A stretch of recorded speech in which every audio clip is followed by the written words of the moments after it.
Most of us in life, we work so hard for things. We think life's going to be a certain way, but as you're going to discover, life is never a straight line. We're taught that. We think line is just, I'm going to go from here to there. But if you look in nature, you never see a straight line in real nature. If it's a straight line, a human built it. And so it's a process of evolving, of growing, dropping back, growing, dropping back. And challenges are what really grow us. Your life is a great story. Every person's life is a story. I say to people, you got to participate in your own rescue. You've got to retool yourself. Let me tell you something. Life can be long. You bury your dreams, you quit this, life gets long. See, time's relative. 2 minutes of you being with your sweetie, doing whatever you like to do with them, that can go by quick, right? What's about the last 2 minutes on a treadmill? Does that not seem like it goes by for like 4 hours, right? So if you're enjoying it, it's short. If it's painful, it's long. Life can be long. See, there's a book being written about your life, isn't there? Someone somewhere is taking inventory of your life. Don't compare your chapter 1 to someone's chapter 10. You write your own book. And at any moment in your life, you can decide that you want to make this the new chapter. You're literally in your life, you can turn the page. And those previous chapters are your old book. It's like Old Testament, New Testament. Old story, new story. They're connected, they're related, but you can flip the page and you can have a whole new story. If you decided right now, I am literally my breakthrough is I turn the page, and in this second, I start to write the best chapters of my life. There are no skill sets in community colleges today, for the most part, that are going to prepare you for the economy or a job that's there. So what is that going to do? You're just going to waste more money, more time. We need to retool ourselves. The government's not going to do it for you. And a great leader in a company is retraining their people all the time. The training never stops, because that is the innovative, creative marketing edge, is your own people. I think you have to self-educate. I'm an example of that myself. You have to say, what's an area that I want to become masterful in? Because dabblers will never have any financial freedom. If you're going to run a company, you got to find what is your niche. What is it you're going to do better than anybody else? Every one of us individuals have to say that, and then say, now where do I get that education? In a world that we live in today with the internet, where there's education from all over the world, from MIT, from Harvard, online, and there are people you can go to work for who you could become a mentee of. There's just so many approaches, but you can't have a standard education and expect to have an extraordinary life. It's not going to happen. The one breakthrough for all leaders is constant, never-ending improvement. And that means educating yourself and continuing to develop even greater emotional mastery, because that's what affects whether you execute or not. The most beautiful thing about having dreams is that it's in your hands how big your dreams become. And this film taught me that. I've come here only to introduce you to the idea of saying that no one can tell you that your dream is too small, or your dream cannot come true, or your dream cannot be allowed because you're a girl, because you're a boy, because you look a certain way, or because you come from a certain place. I'm not even Northeastern and I'm playing Mary Com. Who would have thought that? I am extremely honored to be sitting in front of all of you wonderful, wonderful, really smart people and talking to you about my dream, which came true doing this film. Don't be afraid to dream, guys, because they do come true. They really do. The key to being a loser, very important, is not loving and appreciating yourself. Okay. And allowing what other people think of you become more important to you than what you think of yourself. Wow. It's a new advice.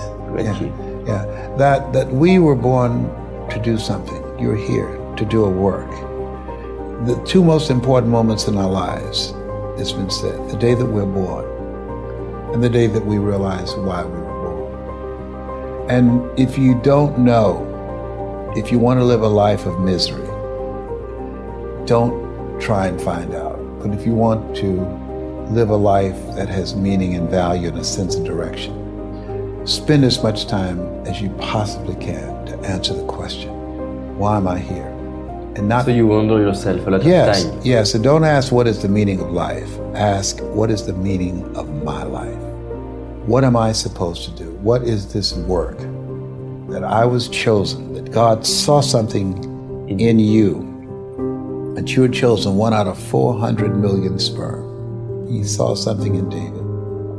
What was it that he saw? He saw something in Judy. He saw something in Les there was something that caused us to be here. And I believe there's a work for us to do. That there's something that if we don't do it, that the world will be deprived. And finding out what that something is, that element, the element is when what you love to do and what you were born to do come together that will allow you to show up in life in a bigger way. I think there's a lot of roads to the mountaintop. I have the perspective that I have because that was my journey. And I had to start figuring out how to walk in the darkness, because that's kind of what it's like at What the darkness? What do you mean? Like, meaning when you're caught in this psycho-cybernetic loop. Can you define psycho-cybernetics? Yeah, so it's this idea that what you believe will dictate your thoughts on a moment-by-moment basis. So if you believe that, money's hard to make, as a simple example, you're not going to have ideas or thoughts around money that would be lending to making it easily, right? And so what you believe dictates what you think. You can't get like an apple from an orange tree. And what you think, you then experience as an emotion, right? And then that emotion then dictates what actions you do or do not take. And they're always aligned, right? Your beliefs dictate your thoughts, dictate your emotions, dictate your actions, which produce your results. And your results, when you look at them, then just reinforce the original belief.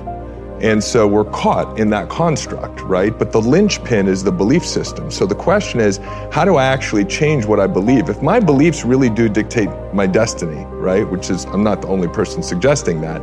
The question becomes, how do I change my beliefs? And in that is an inherent challenge, because by definition, beliefs are that which are true, right, for us.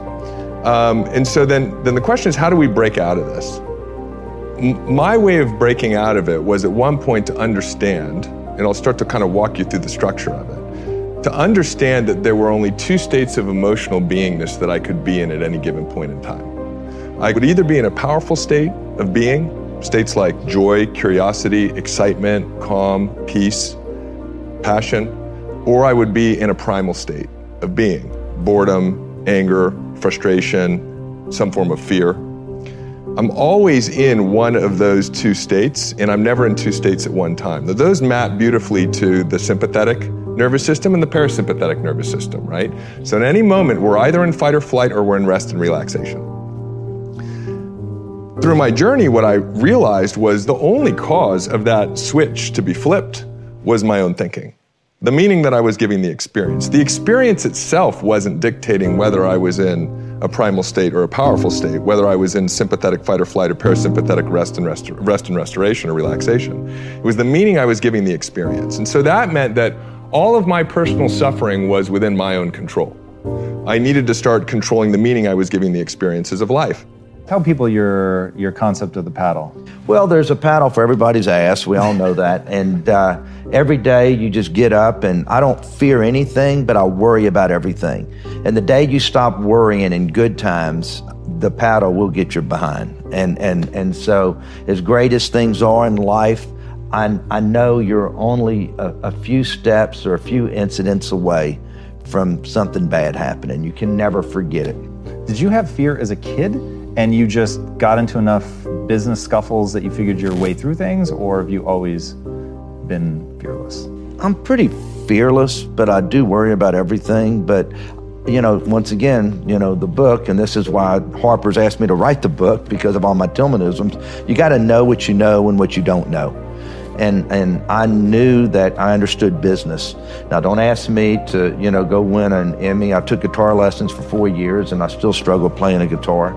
I can't draw a stick person very good, but I knew that I understood business. So I know what I know, and I know how to do due diligence on a deal. I don't worry about making a bad deal, because I feel like that's what I know. So no fear when it comes to that. When did you realize in Chicago or Baltimore that you actually had a skill as an interviewer that was really better than anybody else's? And where do you think that skill came from? I never thought it was better than anybody else's. What I do think I have that is really uniquely my own is my ability to connect to the audience. Because my skill comes not from my interviewing ability, my skill comes from my listening ability, and my skill comes from me knowing fundamentally inside myself that I am no different than the audience. So what gave me the power in the seat and the power with the microphone was I always saw myself as the surrogate for the audience. So I would ask people questions that I would not normally ask. I mean, I asked some really embarrassing question once, not because I wanted to know the answer, but because I thought the audience did. And then I thought, I'm not going to ask what the audience wants the next time. And when I get in that situation, I put myself in a bad situation. I asked Sally Field when she was dating Burt Reynolds. Remember this, Gail? I asked Sally Field, did Burt sleep with his toupee on? What was the answer, or the question?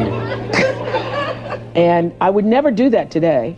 I wouldn't do it because I was doing it because I was getting pushed by the producers like, people want to know, people want to know. So I was thinking I was doing it on behalf of the audience.